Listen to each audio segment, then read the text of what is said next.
Bonjour et bienvenue. Aujourd'hui, nous allons explorer une forme de manipulation psychologique particulièrement insidieuse, une forme dont on parle trop peu. Quand on pense au gaslighting, ce qu'on pourrait appeler en français un détournement cognitif, on imagine souvent des actions directes, des paroles explicites. On imagine quelqu'un qui nous dit que nous avons tort, que nous sommes fous, que nous réagissons de manière excessive. On imagine des mensonges, des faits déformés, un environnement manipulé pour nous faire douter de notre propre santé mentale. Et c'est souvent le cas. Mais se limiter à cette vision, c'est ignorer l'une des formes les plus destructrices de cette violence psychologique, le gaslighting par le silence. C'est lorsque les gens ne disent rien, ne font rien. Et ce vide, ce silence, devient une arme. L'exemple le plus tragique et le plus fondamental se trouve souvent dans l'enfance. Imaginez un enfant qui subit un traumatisme. Dans un monde idéal, il devrait être protégé. Mais que se passe-t-il si, au lieu de cela, il est confronté au silence? Pire encore, imaginez que cet enfant trouve le courage immense de parler, de raconter le mal qu'on lui a fait. Et en réponse, rien. Un silence assourdissant. Peut-être qu'au début, il y a eu une tentative de nier les faits, de suggérer que l'enfant exagérait, qu'il inventait. Mais après ce premier déni, c'est le silence qui s'installe. L'enfant a accompli l'acte le plus courageux de sa jeune vie, et il est accueilli par le néant. Il se retrouve alors à vivre non seulement avec la peur et la perte de confiance liée à son traumatisme, mais aussi avec une nouvelle certitude terrifiante. Personne ne l'a protégé, et maintenant, tout le monde autour de lui se tait. Ce silence est, en soi, une seconde agression. C'est la négation absolue de son expérience, de sa douleur, de son existence même. Cette dynamique ne disparaît pas à l'âge adulte. Une personne subit une injustice, un préjudice. Elle se tourne vers les autorités compétentes, la police, le système judiciaire, les ressources humaines de son entreprise. Et la réponse est la même, rien n'est fait. Rien n'est dit. Le dossier est classé sans suite, l'email reste sans réponse. Le silence institutionnel devient un écho du silence familial. Cela se produit aussi dans nos cercles sociaux. Des amis, des proches sont témoins des cruautés, des humiliations que vous subissez dans une relation. Ils voient la douleur dans vos yeux. Mais personne ne dit rien. Par peur de se mêler de ceux qui ne les regardent pas, par inconfort, ou par loyauté mal placée envers l'agresseur. Et ce silence des témoins est une validation implicite de l'abus. À une échelle plus large, ce phénomène se répète sur le plan historique et sociologique. Face à des crises humanitaires, des génocides, des régimes oppressifs, le silence de la communauté internationale est une forme de complicité. Rien n'est fait. Rien n'est dit. Ce silence n'est pas seulement une absence d'action, c'est une forme active de gaslighting collectif qui dit aux victimes « Votre souffrance n'est pas assez importante pour que nous intervenions ». Car rappelons-nous l'essence du gaslighting. C'est le déni de l'expérience, de la perception et de la mémoire d'une personne. Le but est de lui faire croire que le problème vient d'elle. Et le silence est l'outil parfait pour cela. Quand vous êtes en pleine détresse et que personne ne réagit, ne vous tend la main, ne vous protège, ne montre la moindre empathie, vous ne vous dites pas que le monde est indifférent. Vous vous dites « c'est sûrement moi. Je dois mal interpréter la situation. Si c'était si grave, quelqu'un aurait réagi. » Ce doute s'insinue et grandit. Il vous ronge de l'intérieur jusqu'à ce que vous vous sentiez complètement fou, doutant de tout ce que vous êtes et de tout ce que vous ressentez. C'est cela, la violence psychologique. Lorsque ce gaslighting silencieux se produit, la victime peut finir par exploser. C'est elle qui va se mettre à crier, à perdre patience, disant des choses comme « Mais enfin, personne ne voit ce qu'il se passe? Qu'est-ce qui ne va pas chez vous ?» Et à ce moment-là, le système se referme sur elle. Tous les regards se tournent vers elle, la désignant comme la personne instable, hystérique.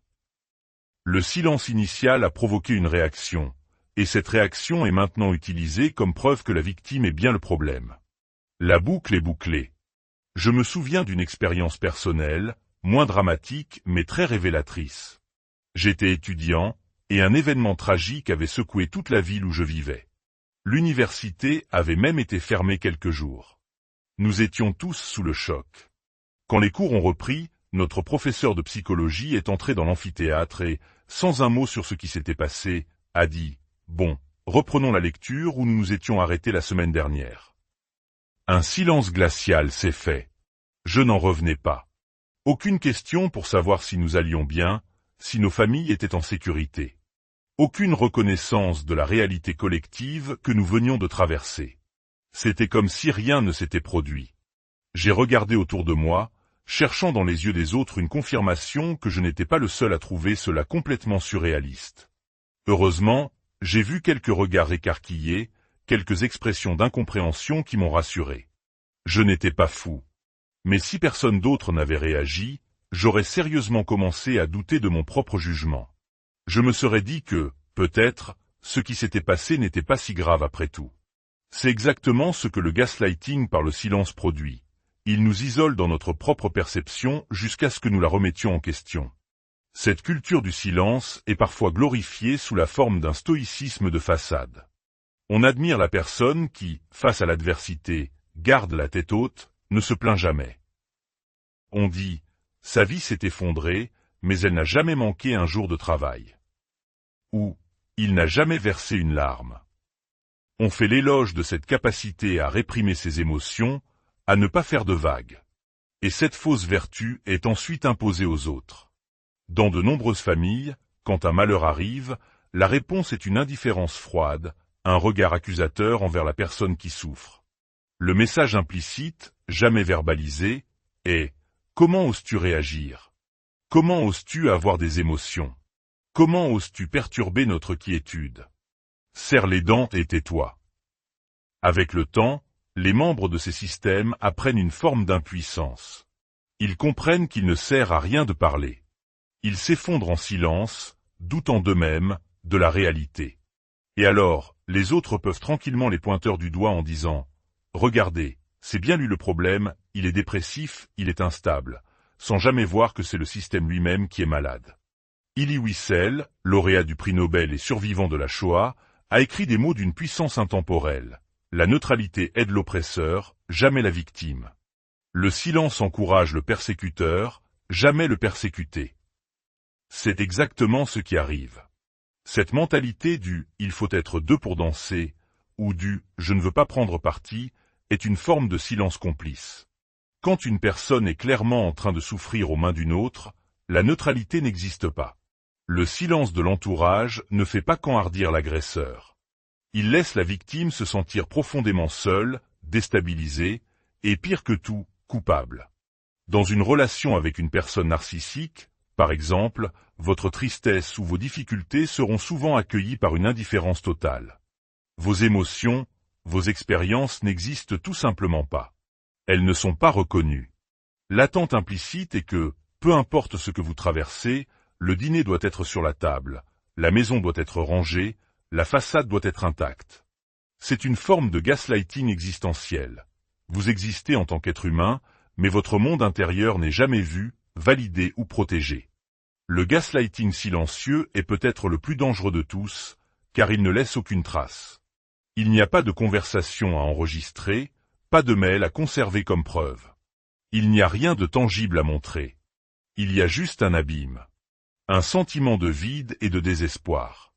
Et si vous essayez de confronter les responsables de ce silence, ils vous demanderont « Mais qu'est-ce que tu veux que je fasse ?» vous forçant à leur expliquer comment faire preuve d'humanité, une charge que personne ne devrait avoir à porter, surtout pas quand on est déjà à terre. Cette forme de manipulation vole notre confiance, nourrit notre peur des autres et alimente le doute de soi. N'oublions jamais que les relations les plus toxiques ne sont pas toujours les plus bruyantes. Parfois, le poison le plus mortel est le silence. Si cette réflexion vous a été utile, n'hésitez pas à la partager. Parfois, rompre un silence commence par un simple partage, un mot, une reconnaissance.